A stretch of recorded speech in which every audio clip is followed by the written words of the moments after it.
اوكي. ملغمة. ها مالي باشا. تبغى الايس كريم كيف اصفر؟ هلا ايش اخباركم؟ اليوم بنسوي تحدي اوراق اللونة مع عبد الله وشفا وانا. اوكي، فكرة التحدي انه لون اخضر واحمر واصفر ووردي. اوكي، وانتم غامضين تختارون لون، وهذا اللون بيحدد اكلكم اليوم كامل. اوكي، اول واحد بيختار لون شفا. يلا اختاري. يلا فكرة ايه؟ عبد الله جاهز؟ يلا. يلا شفا جاهزة؟ اختاري لون.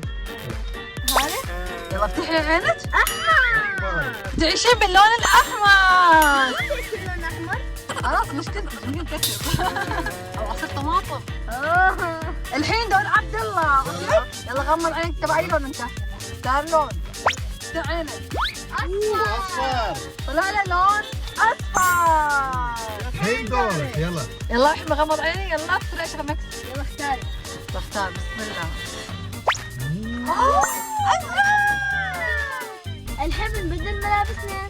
ترى شباب لبست قميص احمر، عبد وأنا الله لبست لبس قميص اصفر، أصفر. وانا لون ازرق. اوكي، اوكي يلا نروح. يلا. وصلنا المطعم. الحين بنطلب المنيو وبنشوف شو عندهم اشياء بالالوان اللي نبغاها. اوكي، يلا وصل المنيو.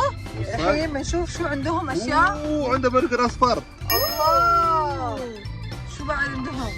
اوه احمر. انا اريد عندهم باستا حمراء. واو، على حظ الشفا. باستا تشيتوز. شوفي شو قررت تطلبين؟ باستا تشيتوز. ماكن تشيز بالشيتوز. واو، الاحمر على حظ يا شفا. اوكي، وانت عبد الله شو تبغى؟ انا بطلب الباستا الصفراء. اوكي، بس بنخليه يسوي لنا حط صوص اصفر. صوص اصفر.